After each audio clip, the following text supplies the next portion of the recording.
All right, all right, all right. What is happening, everybody? We are here on episode 3 of the Grim Wiz Project. Grim, how you doing, brother?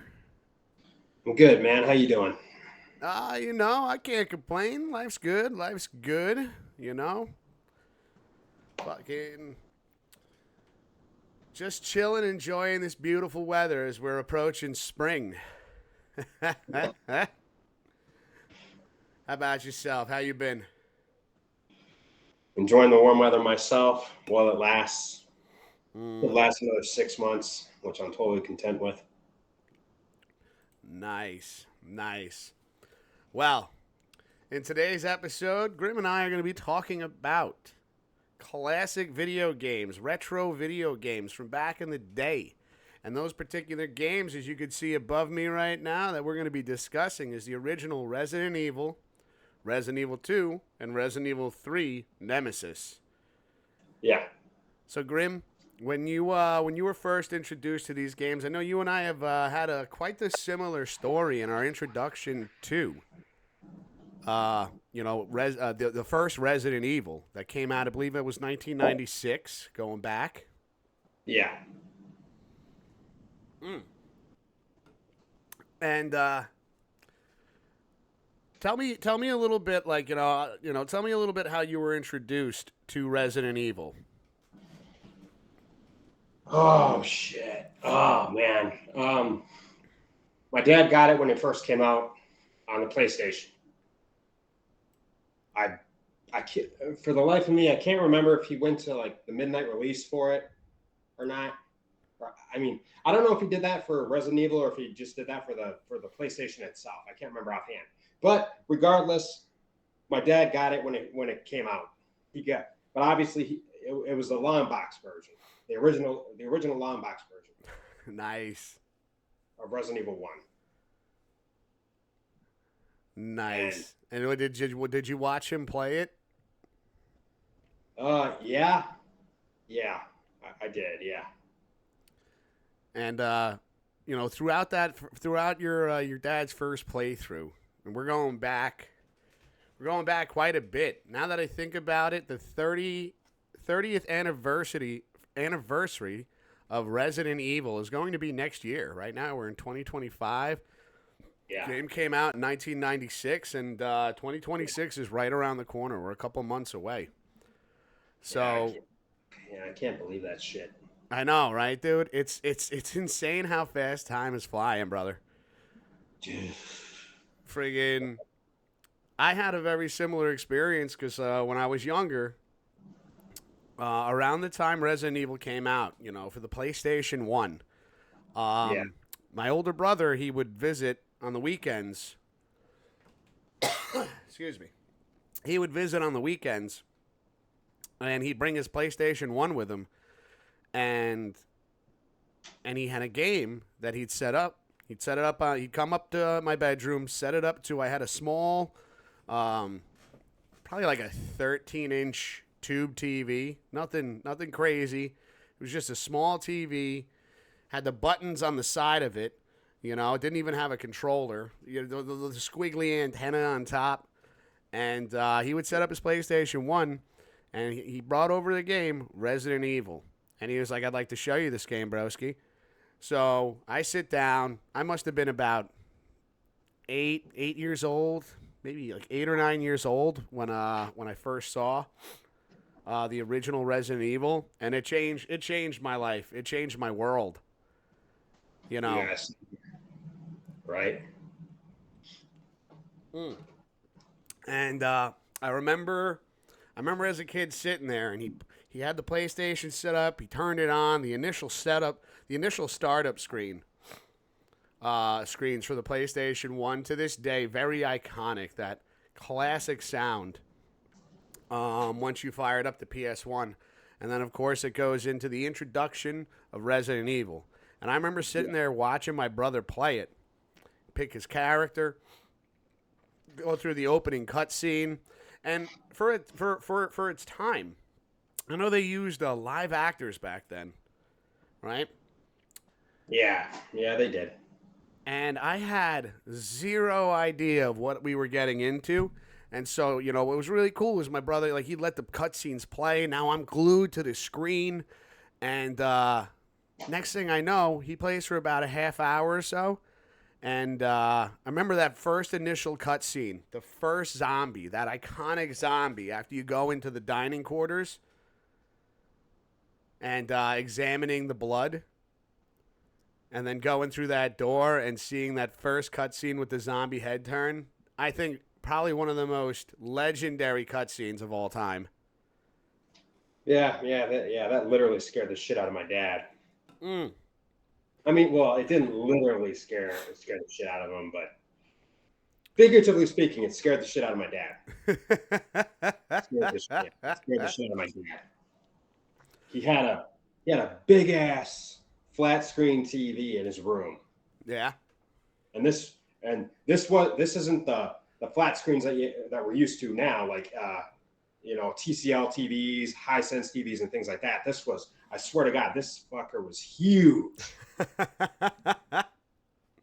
it scared him. It scared the crap out of him. What about yourself? How did you feel when you saw that first zombie cutscene? Oh yeah, it scared me too.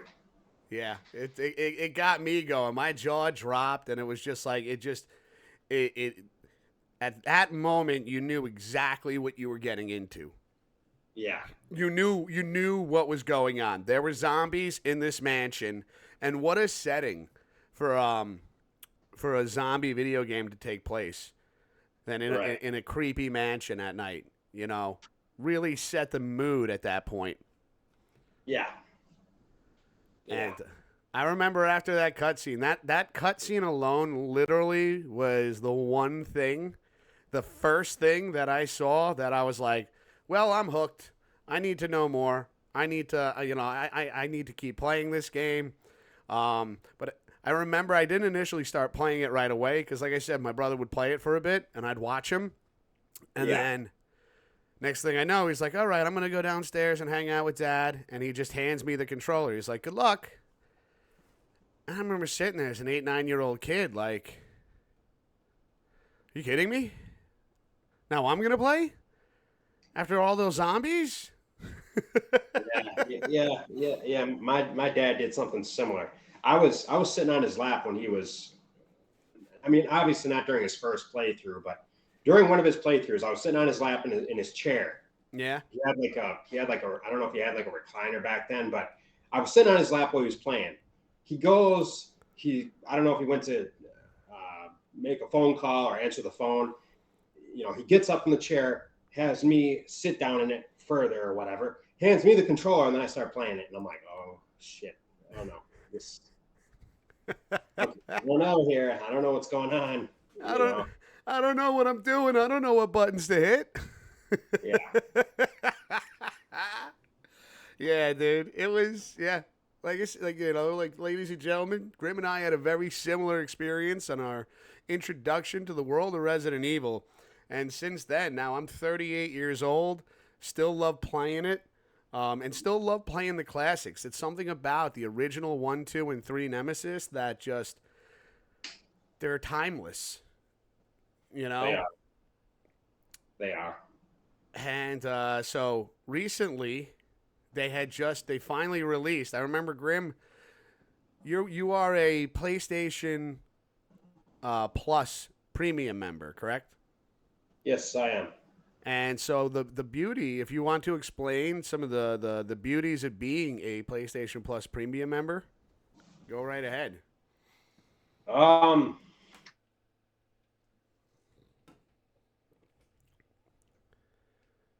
Basically, PlayStation Plus you got catalog. Oh, sorry. Oh no. Hey, it's okay. Yeah. If you you can upgrade. You don't have to get premium right away. You can start on essential and then gradually make your way up, or you can jump from essential, which is the first tier, obviously, but then you can jump right up to premium if you want to. You don't have to pay like an extravagant amount either. You can just do it on a monthly basis. And from my more recent experience, because I remember when I first had premium, I did it for I think it was like $100 for a whole year, and I think I did that for maybe the first year or two that I had it, but then eventually I had to just do it in 1 month increments, which is only $17.99 a month. Okay, that's not Which I, bad, and that's really good information right there because anybody that wants to play the original Resident Evil, Resident Evil 2, and Resident Evil 3 Nemesis, if you're a PlayStation Plus Premium member, you can now play those games on your PlayStation 5. yeah, you can. And just to clarify, they are cross-buy. So in the event that you guys do not have a PS5, you should still be able to play the PS4 versions. Oh, that's right. You can become a PlayStation Plus Premium member on PlayStation 4, correct? I believe so. I believe so. Yeah. So I believe so. Yes. I think it's really cool because again, it just shows how timeless these games are and how important they were to the culture of video gaming and the evolution of video gaming, especially when it came to like, survival horror, as they coined the term. When these games came out, right? Key things that were very important were item management, ammo conservation, you know, health Yeah. health conservation, all things that sometimes like not just engaging in a fight against multiple zombies, but trying to get out of the room without getting bit or wasting ammo. Yeah. Because you're And it's just it created this new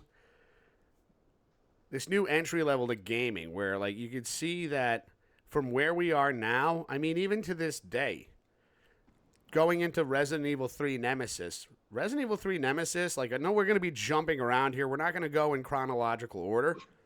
no. We're just going to talk about the points, points about like the games and, what it meant to us. And when it came to Resident Evil 3 Nemesis, we saw with Resident Evil, the first one, it had its corny lines in it, right? The voice acting. Now, when you watch it in 2025, you're like, wow, this scared the hell out of people back then. And I was like, yeah, back then we didn't have games like this. We had, Super Mario Bros, Super Mario World, like Mortal Kombat was like the most violent thing we saw at that time. So to have a game where like you're picking up a shotgun off a wall and then a lever goes off, the amount of puzzles that you had to solve in the first one. Mm-hmm. Not so much. Well, I want to say, like, what do you think that's another, hold on a second. Let me backtrack here. That's another thing that's great about Resident Evil. Like, the original 1, 2, and 3 had some really interesting puzzles. And I feel like they were, like, the first to kind of incorporate that, right?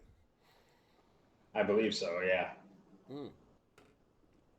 And it's just like that, like, learning what you had to do. Certain doors were locked with certain emblems carved into the doorknobs or carved into the door. And it's like you got to, in the first one, you had to find the armor key, the sword key. They had a bunch of different, the armor key, the sword key. It was the helmet key. And what was the fourth one? I'm having a brain fart right now. I don't remember offhand. We had the armor, the sword, the helmet, and was it the shield?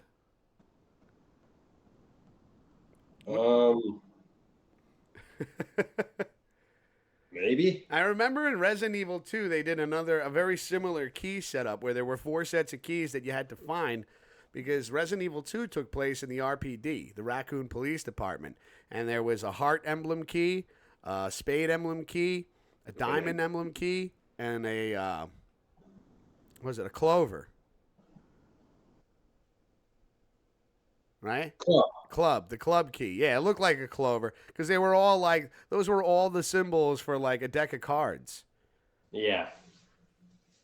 And if I remember, they didn't really do like, cause like right in the first one and the second one, there were four keys that you had to find in order to progress throughout the game. And then in the third one, Resident Evil 3 Nemesis, we went from a mansion in the Arklay Mountains with Resident Evil down to Raccoon City, playing the RPD, the Raccoon Police Department, in Resident Evil 2. Yeah. And then really, really exploring Raccoon City. You know, there was some nostalgic moments where you were back at the RPD, but getting to explore a bit more of Raccoon City and all the things that took all the events that took place there during these games. And with Resident Evil 3 Nemesis, I don't remember there being like a set of 4 keys that you had to get, but the puzzles in Resident Evil 3 Nemesis were definitely, as the games evolved, RE3 Nemesis really took it to another level with RNG. Yeah, specifically the damn water puzzle. God. That puzzle still pisses me off. Yeah, no, it's... For those that don't know what Grim's talking about or what I'm talking about, if you're new to the Resident Evil franchise or you never played the classics, RNG stands for Random Number Generator, which basically means that throughout the course of the game, the events, like certain areas, the things that you would get would be different. And I'll give you a prime example is when you go to the Raccoon Police Department and you go to the STARS office, there's a locker there. Now, when you open the locker, there's like a 50% chance that a Magnum appears or a 50% chance that a grenade launcher appears. So each playthrough, because of RNG, was very unique. It was very different than the last playthrough. And that was throughout the entire game. And Grim, I know you're talking about the water puzzle. All the puzzles had their own RNG, where it wasn't a set puzzle, where like if you were opening a locker in the RPD with a 4-digit number, that 4-digit number wasn't always the same every playthrough. And that's what that RNG is, that random number generator. It changes it every time, just adding to that replayability. Right. And that's something I want to get into as well, Grim. The replayability of these classics, again, there's a reason why they've lasted as long as they have, and as they're, this franchise has lasted as long as it has, because of these 3 games. They really broke the barriers open, let the floodgates out. Because with Resident Evil 1, with the original Resident Evil, there were multiple different endings you can get. Remember that? Yeah. Do you remember what they are? But just a couple of them. You don't got to name every single one, obviously. Well, essentially, just either surviving by yourself, having everyone survive. Yeah. There was a lot of different. Yeah, there was a lot of different endings. There was like the bad ending. That's what you were saying is you're the only one to survive. But if you did certain things throughout the course of the game, you can save some of your other members of the team. And then the best ending is getting everybody out of the mansion alive. So, of course, that adds a level of replayability. Plus, there are 2 characters that you can play as, which also, another thing that Capcom put out there, really added to just the excitement. Because remember, so as Chris, when you play as Chris, you had 6 item slots. So when you go to your item menu, you can see your health bar, your health status, and then there was the items that you could pick up, how many items you could pick up. Chris had 6, and Jill had 8, if I remember correctly. Yeah, I believe so. And so those 2 characters right there, you could either choose as playing as Chris Redfield or Jill Valentine, members of STARS. You want to explain what STARS is all about, Grim? Uh, the best way that I can describe it is STAR stands for, wow, I can't even. Oh, no, wait. Special Tactics and Rescue Squad. Yep. Yep. Special Tactics and Rescue Squad. And both Chris Redfield and Jill Valentine were a part of that team. Yeah. And going into the Arklay Mountains to investigate this incident at the Spencer Mansion because there was this like weird thing going around. Some kind of like, sickness going down. Yeah. So, and missing persons disappearing into the Arklay Mountains. Yeah. So they send this squad out there so you could either play as Jill Valentine, which was the easier scenario because you had more item slots, or Chris Redfield, who had 6 item slots. And each character, if right? They each had their own specific skill or specific item that they brought to the table. So as Chris Redfield, he was equipped with a lighter that didn't take up an item slot. It was just like a personal item that he brought to the game, which you ended up using later on for a couple different scenarios. And then Jill Valentine with the lockpick, where certain doors or certain areas that were locked with a simple lock, if you played as Jill, you were able to unlock it using the lockpick. As Chris, you would have to find small keys hidden around the mansion to get into those particular rooms. Yeah. What was one of your favorite? So what was your favorite playthrough for Resident Evil 1, Grim, and why?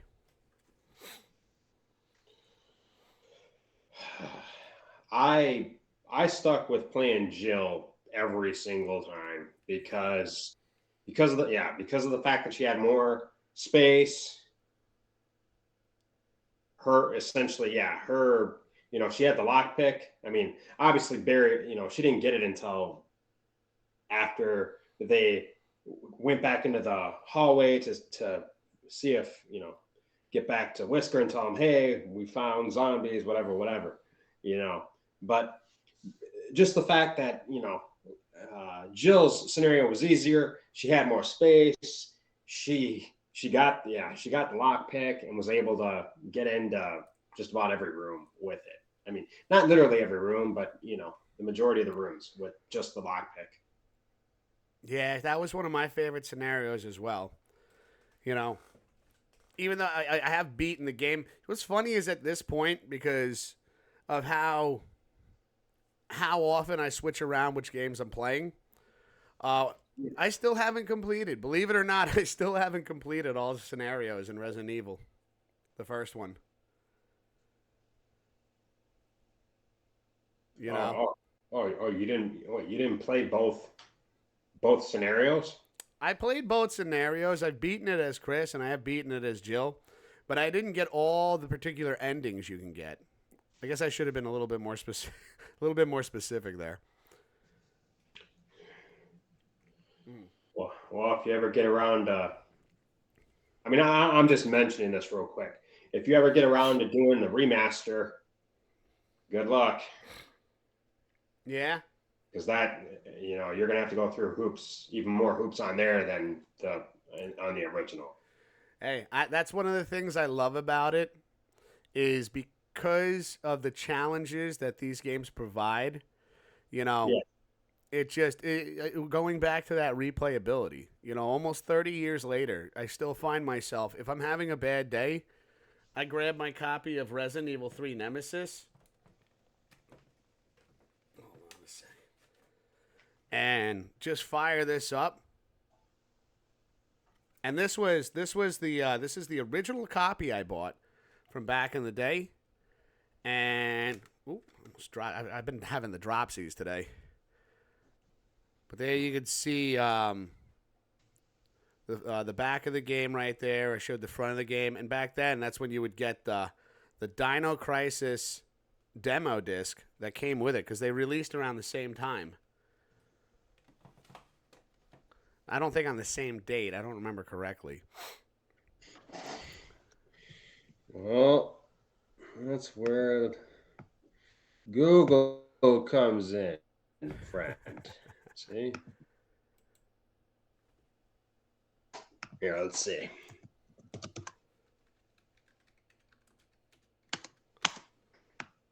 All right, hold on here. Let me wait just 1 second. Let me. Oops. Okay, here. Well, okay, I just highlighted it for me, and I completely looked past it. Yeah. Okay. All right. All right. The original Resident Evil came out March 22nd, 1996. But let's see here. Let's look at Dino Crisis, shall we? Okay. And then where? Come on, where is it? Come on. July 1st, 1999. Wait, so you said the original Resident Evil was 1996? Yeah, March 22nd, 1996. When did no, the thing is so Resident Evil 3 Nemesis had the demo disc for Dino Crisis. We're not talking about the OG Resident Evil. When did Resident Evil 3 Nemesis came out? I know it came out in 99 as well. I just don't remember the specific date. Shit. Yeah, my bad. You're good. You're good, dude. September 22nd, 1999. So Resident Evil 3 Nemesis came out after Dino Crisis, not before. Very interesting. And if I remember, like, hold on a second. I just wanna pull something up here. Dino Crisis. What is it? PS1 game. I don't remember if the original Dino Crisis, because I thought that the original Dino Crisis came with a demo disc of Resident Evil 3 Nemesis and vice versa. Resident Evil 3 Nemesis had the Dino Crisis demo. I don't see it anywhere here. I thought that was a thing back in the day. I'm not seeing it here on Google. Let me see. What if I type in game with Resident Evil 3 Nemesis demo.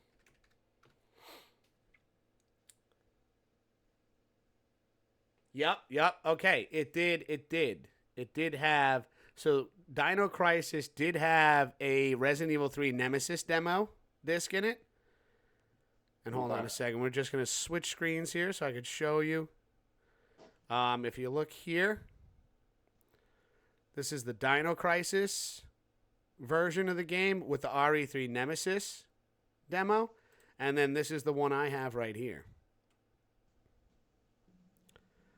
And I always loved that shit back in the day, you know, just having, you know, and it was a great way of marketing because you got to experience a full playthrough of either game, but then got a taste of the other one in the form of a demo. What a way to market your games. Like, oh wow, I really like Dino Crisis.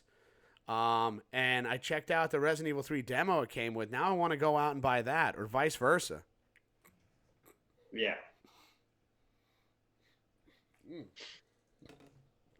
Really was like, I always love that shit about the older games. You know, just getting to play like demos and shit like that. We still see some demos nowadays coming in form of like a digital demo you can download before a game comes out. Like we saw that with Resident Evil 4 Remake. Mm-hmm. But it was something about getting that demo disc that, like, you know, as a kid, you're like, all right, I got to see what the demo's about. I got to check this out. It was just so much fun. Right. But yeah, going back to it, each Resident Evil game, Resident Evil 1, Resident Evil 2, Resident Evil 3 Nemesis, One of the things I loved about that stuff, Grim, was that you could play. In Resident Evil 1, there was 2 characters that you could play as, Chris Redfield and Jill Valentine, as we stated earlier. Then Resident Evil 2 really ramps it up. I mean, they still use the fixed camera angles. They still had the same, the graphics. You could see the graphics were like definitely improved a bit. And it was the story just really expanded even further. And there were also 2 characters that you could play as in Resident Evil 2 OG, which were, I know you remember these guys, Grim. Leon S. Kennedy, Claire Redfield. Yeah. Want to talk about which one of those characters were your favorite to choose from in the OG? Claire. You were a Claire player? I was, yeah. I always went Leon. I just love the shotgun.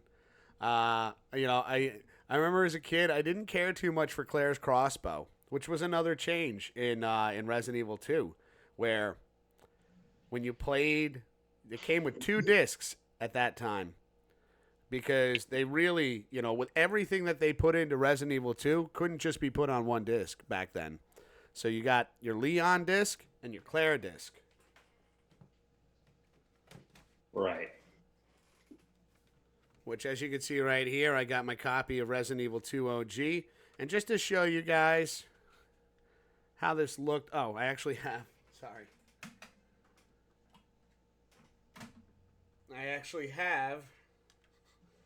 I had the Leon one already in my PlayStation 1 over here. But let me just spin these around a bit. Here we go. Just for presentation.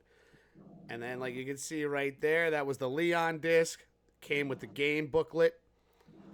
And then you could fire up that one. Or if you wanted to go Grim's, like in Grim's direction, you could put in the Claire disc. And even though the story was very similar, there were some differences in each playthrough. Do you remember what the differences were, Grim? I know you just played this shit recently. Now that they have the ports on PlayStation 5. Yeah. Let's see if you can name the differences between Leon's campaign and Claire's campaign. Let's see how many differences you can name. I just gave you one.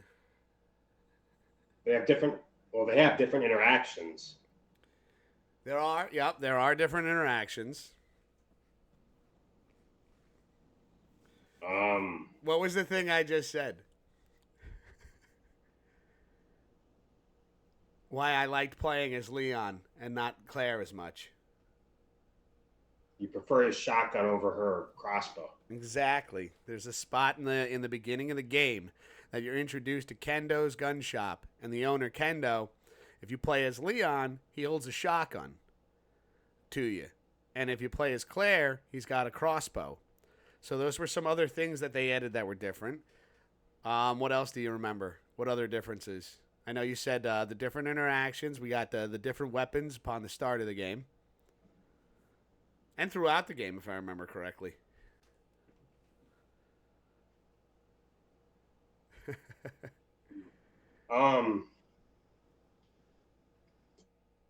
If as long as you don't pick up anything on your way to the RPD, and then you go down. Oh no! That happens. Okay, so that happens with both. You're talking about the Brad Vickers zombie? Yeah, but they have different costumes. Oh, sorry. Okay, sorry. I did. Well, you're right. Yeah. You're right. Yeah, they have different costumes. With Claire's, it gives you like a flame jacket, flame pants and shit. She gets a 6-shooter, fast shooting 6-shooter. Mm-hmm. But if you play as Leon and do it, He too gets an outfit. I think he gets two outfits. He gets a baseball cap and a sleeveless shirt and pants. But and if you're using that outfit, he holds his gun differently to the side, and it's like okay, not straight, but to the side, and then yeah, there's that, and then you have for him you have like a skull leather jacket, a leather jacket that has a skull on the back, and so on and so forth. Yep. And one of the other differences that I can remember off the top of my head, when you play as Leon, throughout the game, you're going to be introduced to an NPC. Well, she's an NPC at the time. She becomes a playable character later in the game. You are introduced to Ada Wong. Yeah. And Ada Wong, for those that have played the original, that name sounds familiar. Because at the end of the original game, you had to type in a password and a username, and Ada was one of the things you had to type in. And so they from that story, then they really introduce you to Ada Wong and who she is and what she's doing there. Yeah. And then I remember her boyfriend's name was also used. Yep, John. Her alleged boyfriend. Allegedly. Yep. I mean, I don't know about that because I'm just like, obviously they don't really go into detail regarding him. Yeah, we don't know too much about John other than that Ada was basically using him because Ada was she's a double agent, Yeah. Mm-hmm. Yeah.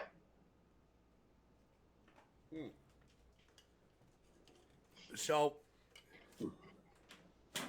hold on a second. Let me get a reload over here on a Saturday evening. So with Resident Evil 2, you get introduced to Ada finally for the first time as you briefly get a little idea of, you recognize the name from the first one. Now in this one, we learn who Ada is, what she's doing there, and you see her through Leon's campaign, and then at one point during the game, you play as Ada, which I thought was really cool that they did that because I think that did they have that in the original Resident Evil? Didn't you get to play as Rebecca for a short stint of time in the original? If you played as Chris Redfield. Yeah, but that was only to do the plant mixture to kill the plant. Yeah, the V-Jolt. Yeah. I remember you got to play as somebody else. Yeah. And so we see that in Resident Evil 2 because as you play as Leon, throughout the game you get to switch over, play as Ada, and then when you play as Claire, you get introduced to Sherry Birkin, who happens to be the daughter of the scientist William Birkin and Annette Birkin. Right. And they were the creators of the T virus and the G virus, which was so in the first one, right? That was the T virus. I believe so. Yeah. And in the in Resident Evil 2, that's when we had we were introduced to the G virus, was supposed to be a much stronger strain. And William Birkin injects himself with it. That was a holy shit moment right there. Yeah.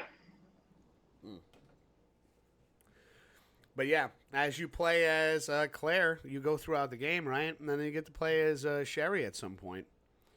And so, again, going back to what we were talking about earlier, it was just the differences that you could see between each playthrough that just kind of added just a little twist, a little change to things that made the replayability just that much more fun.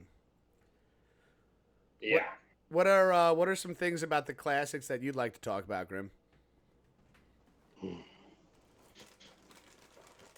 the soundtrack, but with the first game though, I strongly recommend that you avoid a specific version of the first game because the soundtrack on that version is dog shit. It is terrible. He's talking about this one, ladies and gentlemen. The Dual Shock edition. Yeah. I mean, don't get me wrong. I love Resident Evil. Absolutely nothing will change that. But no, like Wiz just showed you guys, the DualShock version of Resident Evil 1. I swear to God, don't the fucking soundtrack is like nails on a chalkboard. I swear. Oh yeah, especially when you get to like further in the game. I think when you get to like the Neptune Shark area, it's brutal. Yeah, no, it's terrible. I'm like, no, because I'm like, I can't remember. I mean, I can't remember the full story behind that shit. Yeah, I know there was some reasonings or some shit behind it, or they were just trying something different when they came out with the DualShock edition. Just even trying to find getting your hands on an original copy of Resident Evil, still up there in price. Let me tell you that much. Game ain't cheap because it's such a rare find. It's such a classic game, and that there's only so many copies, so many physical copies of it that exist these days. Yeah. All the more reason I'm grateful that PlayStation put all three games on their PlayStation Plus catalog. Yep. What going to the soundtrack? Which one of the OGs had, had like your favorite soundtrack on it between 1, 2, and 3?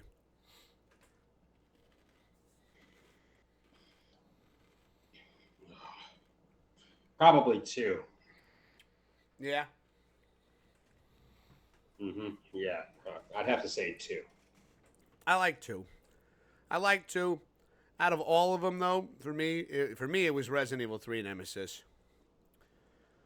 Just the save room music. I love it. I love with Resident Evil 2. I love when you beat the game. That ending music when you beat the game in the OG RE2. That was a banger right there.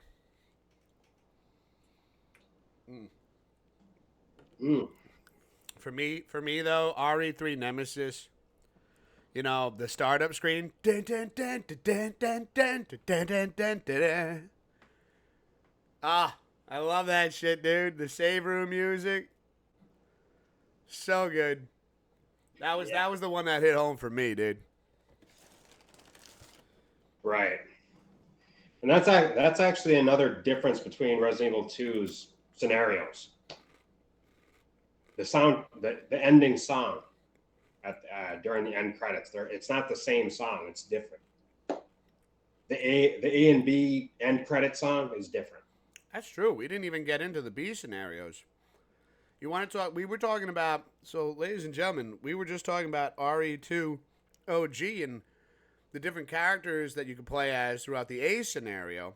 We didn't even get into how when you want to talk about how the different scenarios go and how you unlock the different scenarios and what they are.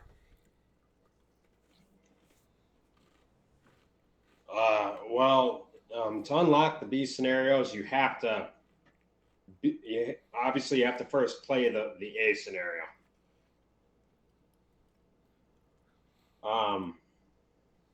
But yeah, obviously if you're playing on the original PlayStation, you have an original PlayStation copy.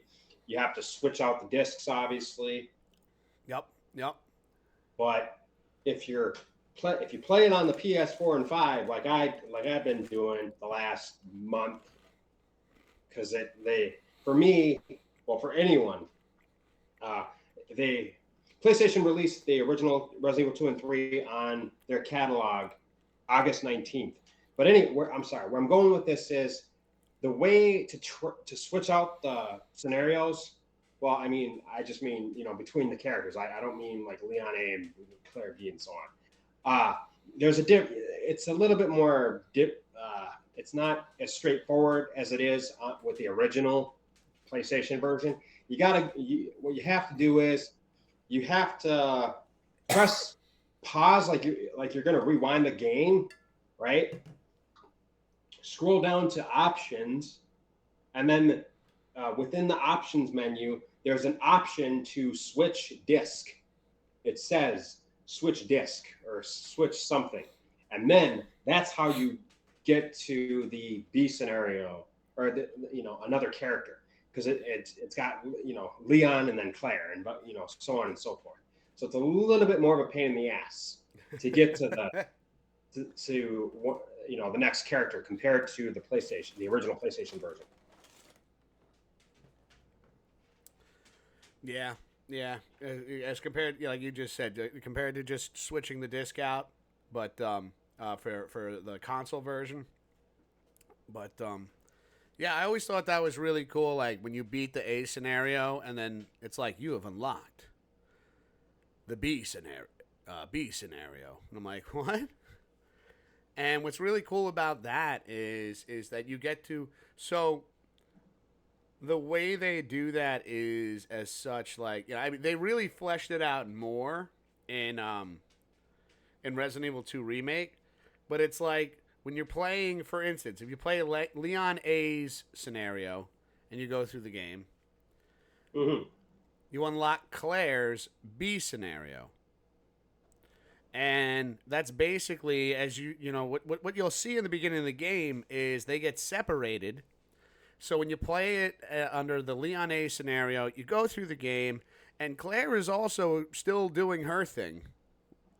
And that's what the B scenario is. You get to see it from Claire's side while Leon is going through his main scenario. You get to see like what Claire's doing on the sidelines.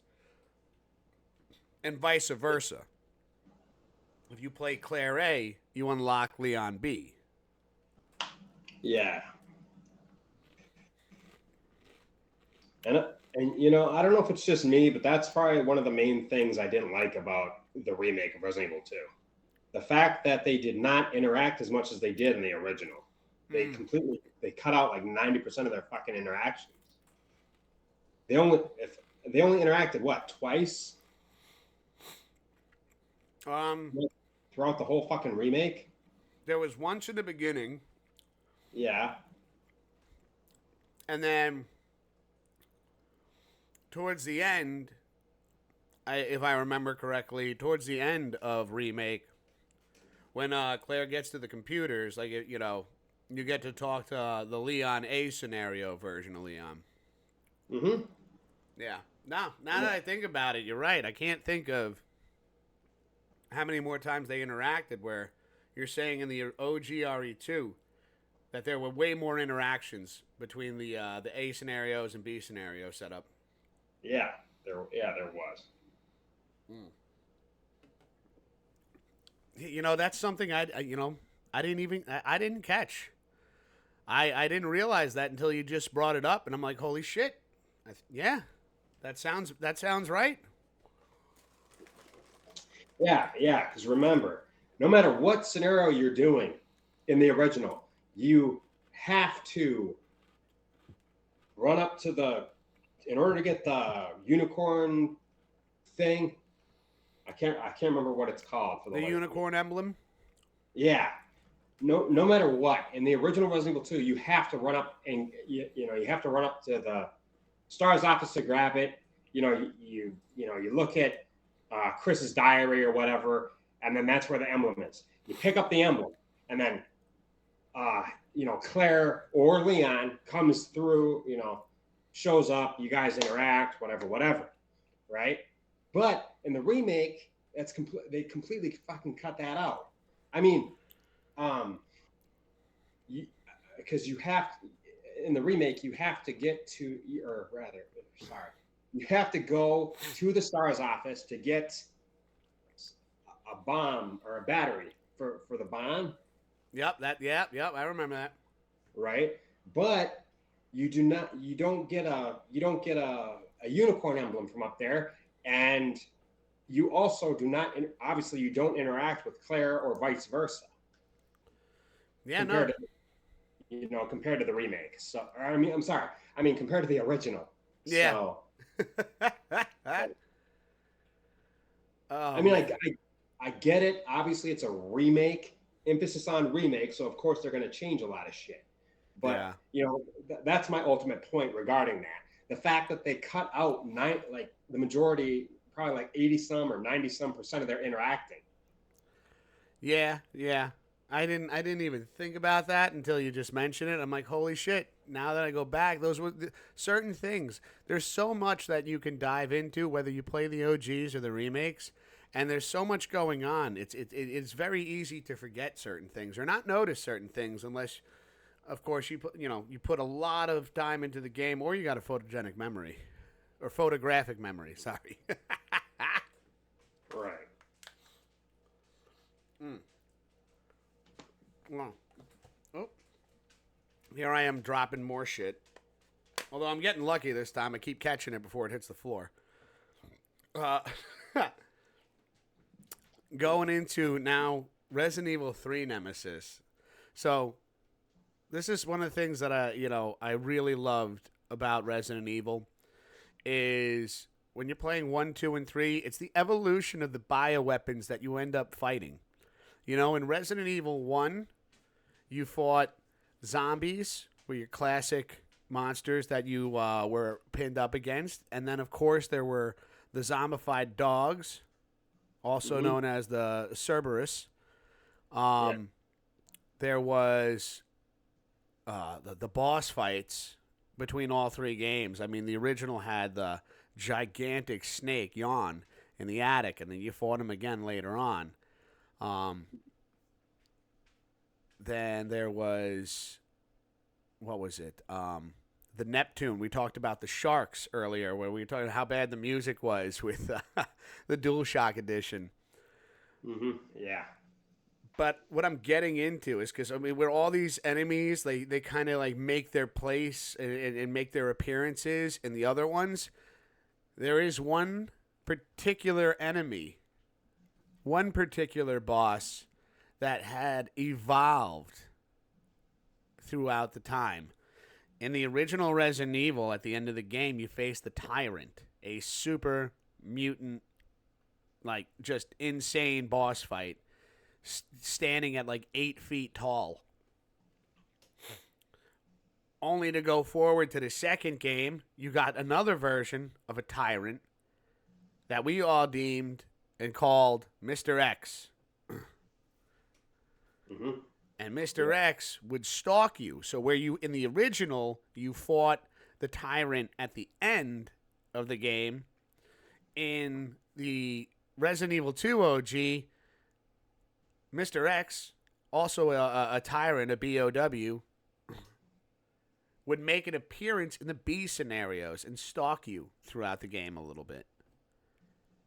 Then we get into Resident Evil 3 Nemesis, where, as you see in the title, and as you could see in the picture above me right there, Nemesis was standing at, I believe, 9 feet tall, and he would stalk you throughout the city. Like there was, you never really had a moment of peace. Just when you think you're going down a familiar hallway or a familiar area, next thing you know, you hear that music kick in and you hear stars. And you know shit's going down.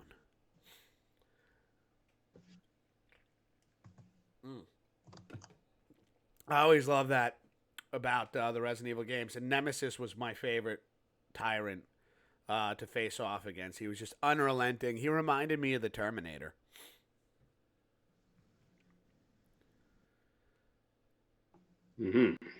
Camera's like really lagging right now. Oh, yeah, I see that.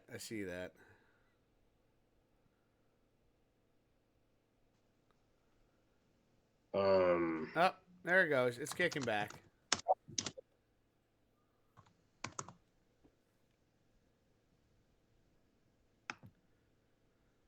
So what are you looking up over there? I hear you clicking away. What's going on? Oh, okay. All right. I googled it. I googled how tall is Nemesis in Resident Evil 3. Um, I don't. I mean, it doesn't really give a straight answer, but it says Nemesis's height differs between game appearances, generally being around 7 foot three, 7 feet 3 inches. Okay. Uh, you know, 7 foot 3 inches in the original Resident Evil 3 and some movie adaptations, while being depicted as closer to 8 feet or more in the Resident Evil 3 remake and other games like Resident Evil Operation Raccoon City. The specific height varies, with some sources suggesting 7'10" for the remake and others placing the original at roughly the same height as the T103s it was based on. So uh, the uh, the gist is it's around. They're generalizing it as around 7 feet. Around 7 feet. Yeah, Yeah, hold on a seven between second. 7'3" and 7'10", but the tallest being around 8 feet tall. See, I got this over here. I can't quite pull it up to where it's bigger. Hold on a second. How do I visit? Here we go. I'm on Reddit right now. So I did this Mhm. height. So right here, we have this was done, I believe, 5 years ago or something. Got bored today, so I did this height chart, which put the big guns of the series into context. Let's just switch over to this scene right here. As you can see, we have Mr. X here. He is one of the smallest of the tyrants. Yeah, so in this order, like you see all these guys over here. If you look at the Mr. X here with the fedora hat, and then Nemesis next to him, and then the tyrant next to Nemesis. I didn't realize this, but apparently the tyrant is taller than Nemesis. Nemesis is taller than Mr. X. I did not realize that. I didn't know that. You learn something new every day, huh? Yeah, interesting fact. Yeah. Pretty cool. Pretty cool. Um, but yeah, I always loved with Resident Evil 3 Nemesis, between the soundtrack, the gameplay, you go through as Jill Valentine as she's trying to escape Raccoon City before it's destroyed. Hmm. And you run into characters like Nikolai, Mikhail, and of course, one of my favorites, other than Jill Valentine, of course, is Carlos. Hmm. Excuse me. Carlos in the original. Let me tell you something, Grim.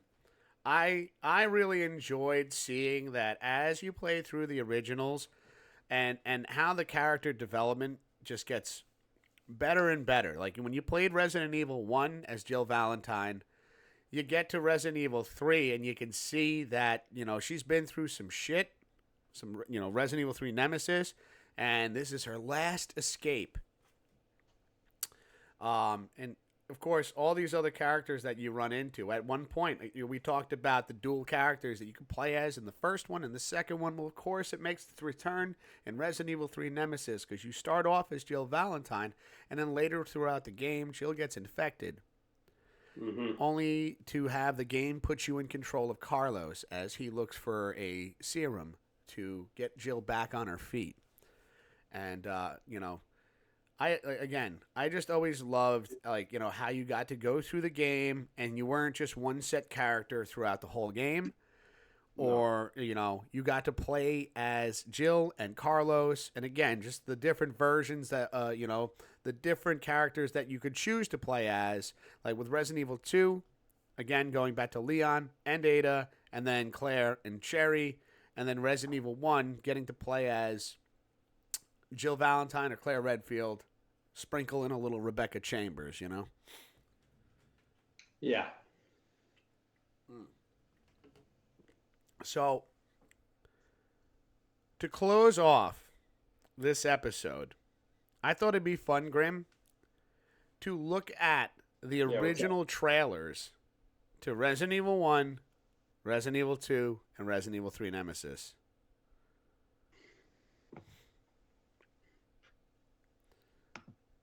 You know, we're going back a bit. I got Resident Evil 1, Resident Evil Nemesis, Resident Evil 1 1996 PS1 trailer from GameStar 400. All right, here. Let me see. I gotta pull up the tube view. Tube views. Tube views. YouTube's tube. You. What the hell am All right, come on. It's gonna load for me, or am I gonna have to wait 30 years?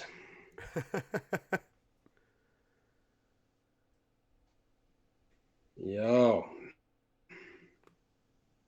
Fuck. The con of not being able to fucking use my damn ad blocker anymore. Hey. But let me know when you got it pulled up, brother. Let's watch this. I think it'd be fun to watch this together. You know, almost 30 years of Resident Evil, ladies and gentlemen. Let's go back to the trailers and how it all started.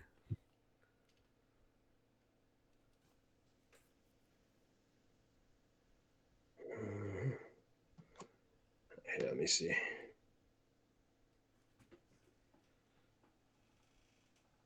Oh, yeah.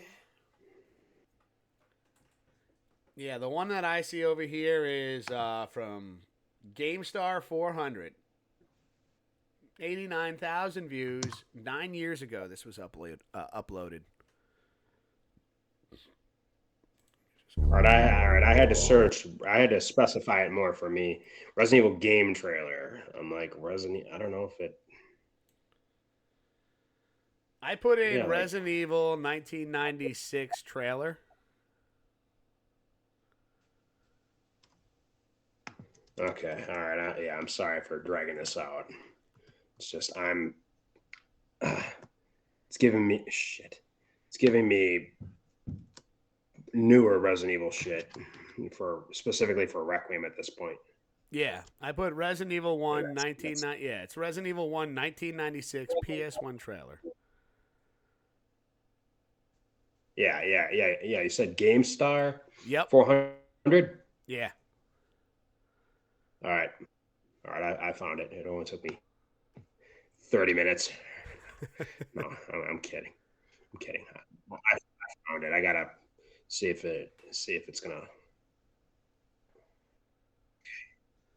All right. Okay. It's all right. It did not do an ad for me. So all I got to do is just let some of these videos on the side load for me. Have some of the comments load so that it doesn't lag too much. All right, man. Go ahead and say when. 3, 2, 1, play.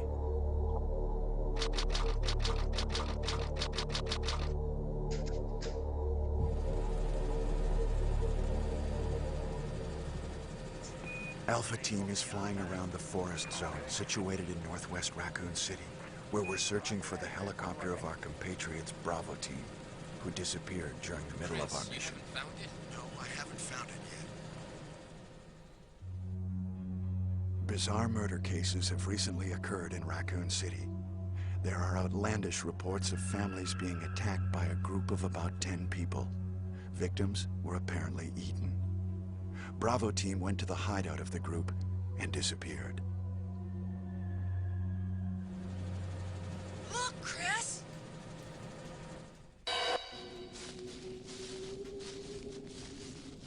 Talk about an intro, right? This is 1996. Yeah.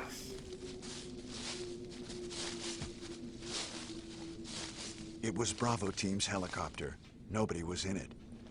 But strangely, most of the equipment was still there. However, we soon discovered why.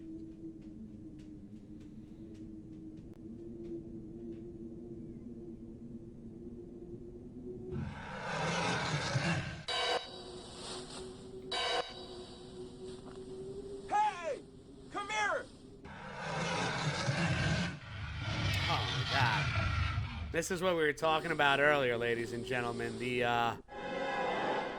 filmed actors and actresses to create this.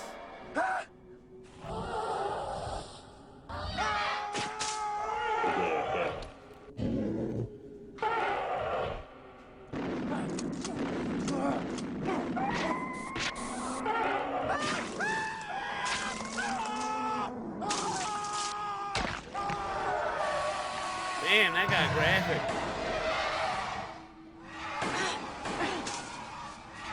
Yep. We did. Joseph!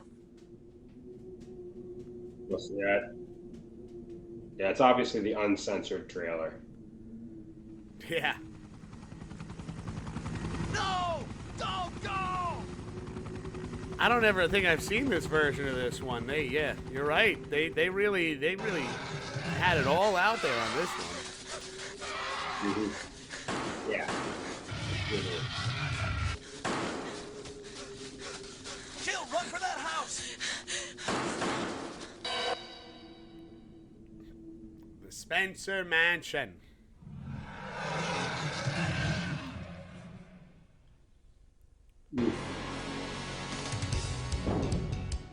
Chris Redfield. Chris Redfield. Jill Valentine. Barry Burton.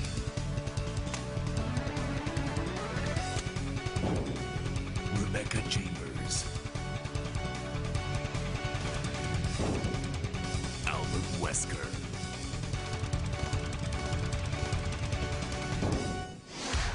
Resident Evil. Oh my God. So good. So good. I wonder if they have, what was it?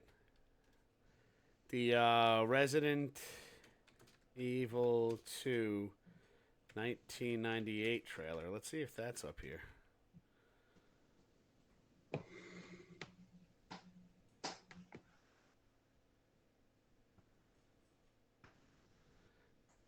Yeah, I got Resident Evil 2 trailer for, what is this? From Duo Brown. This was uploaded 8 years ago.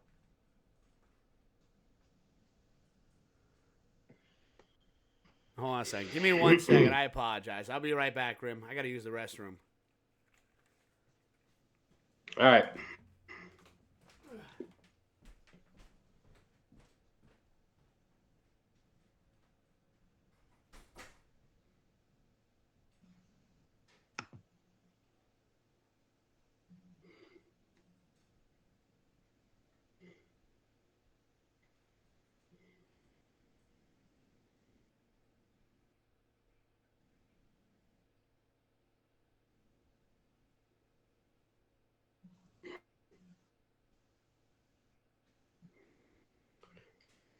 Fucking ads, man. Here, I hate not being able to use my fucking ad blocker. Jesus Christ.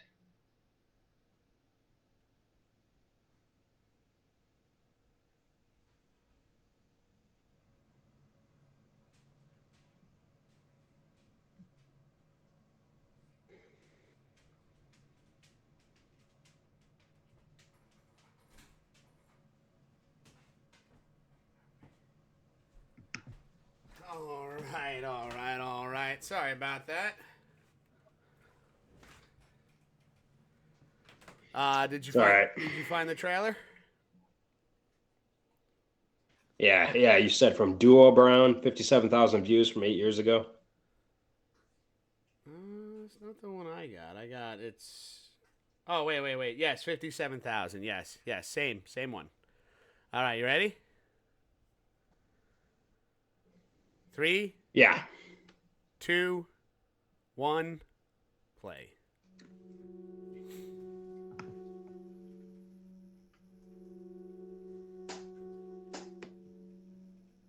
What happened? By the time I noticed something was wrong, the entire city was infested with zombies. I love the change, because in the first one we had About live 2 months actors. ago, there was this And now we incident start seeing, we get involving cutscenes these zombie-like creatures. with Chris with and the with, other you know, with, STARS members what is that called? discovered that Umbrella was behind everything. Not live At actors, the risk of their own but like you could lives. see like how the But changes no happened. one believed them. Now it's Chris, actual in-game Jill cutscenes. Every last STARS team member has disappeared. Who are you? Just so, oh my God, there's Ada Ada. Wong. My name's Claire. What's yours? Sherry. Do you know where your parents are? They both work at the Umbrella Chemical Plant, near the city limits. I won't let anyone take the G-Virus away from me. G-Virus? Its potential is even greater than that of the T-Virus. The monster that's been tearing my precinct apart is yet another product of the G-Virus. An ultimate bioweapon.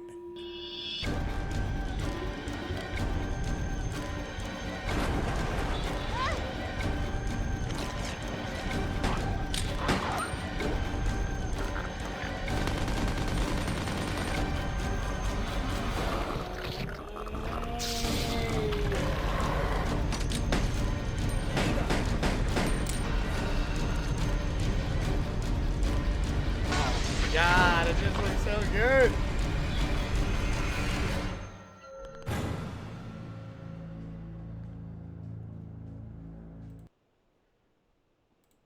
And then, of course, last but not least, we have what? Resident Evil 3 Nemesis. Yeah.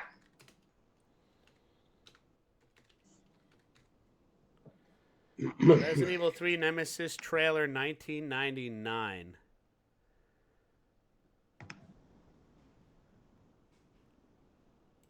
This is the official trailer for this one right here. This one's by Simon. And this was uploaded 11 years ago.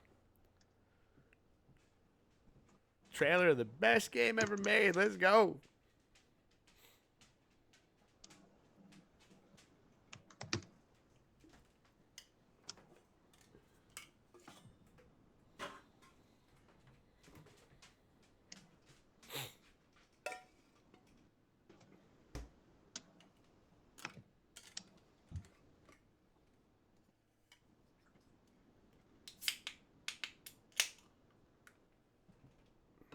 You find it, buddy? I did. All right, let me know when to count down. All right, hang on. I don't know if it's going to be, you're going to let me. Oh, no. Okay.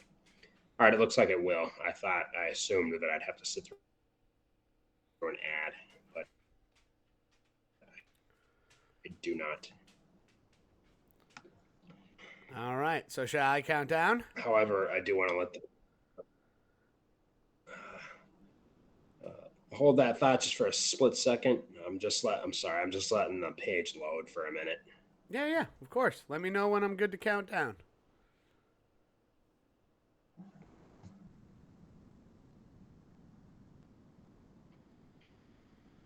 All right, ma'am. Go ahead. All right, 3, 2, 1, play. This is Chopper Delta, preparing to drop off at area E95070. Over.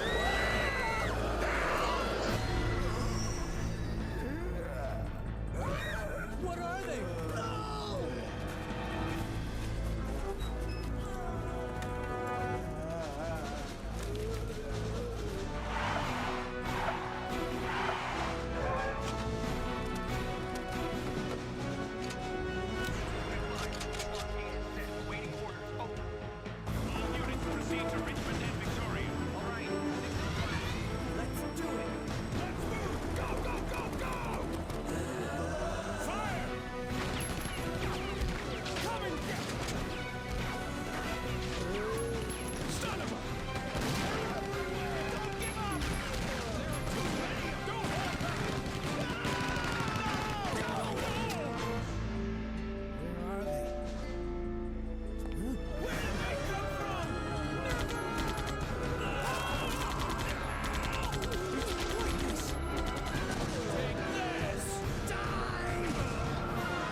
Ah, so good.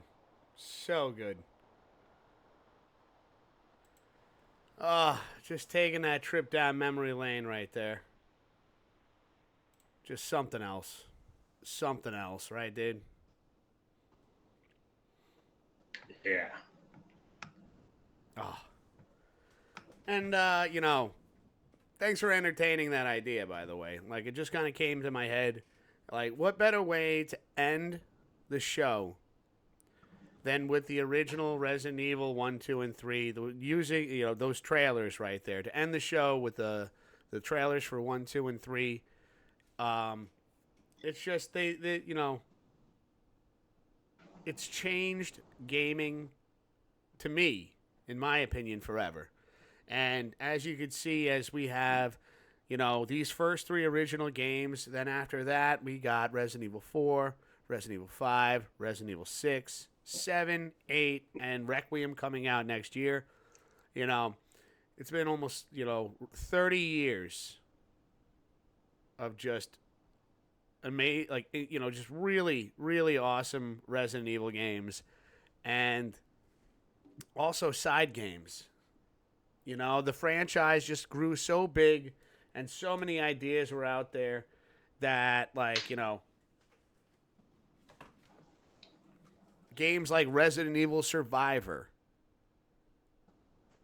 and Resident Evil Code Veronica. Resident Evil Revelations 1 and 2. Resident Evil Operation Raccoon City, so on and so forth. Not that they were all the most popular titles in the world, but none of these games would have existed without these first 3 taking off the way they did and leaving that impact on the gaming community, the Resident Evil community. It's just, I'm so happy to be a part of this, and just to have gone through it and experienced Resident Evil. And seeing the remakes and remasters. And now, again, with Requiem coming out, very excited to play that one. Coming out February 27th, 2026. Yeah, I'm definitely pre-ordering that day one. Hell yeah, dude. Well, Grim, this has been a lot of fun. Oh, as absolutely. always. Thank you for, taking the time, just taking time out of your day and, the both of us getting together and, now we're on episode 3 of the Grim Wiz Project. Having a lot of fun doing this. There's a cat behind me destroying Papa K's chair. Hey, Bowser. But yeah. And to everybody that watches, whether you watch on my channel, the Mr. Whiskers YouTube channel, or Grim Reaper's channel over here. Was it Grim Reaper 91, right? Yeah. We appreciate you taking the time out of your day or your evening to check out our Grim and Wiz project. And, we're just a couple of gaming nerds that really love video games, especially when it comes to Resident Evil and these retro old school games that have just kind of been just imprinted on our minds and our hearts, and so many memories with these games. Grim, anything else you'd like to add? I love these games so much. I'm glad I've been around for 30 years worth of Resident Evil. Hell yeah, brother. Hell yeah. So feel free to, if you enjoyed the video, remember to like and subscribe, and we'll catch you in the next episode. Grim, have a fantastic rest of your night. Take care, everybody. We'll catch you guys in the next one. See you guys next time.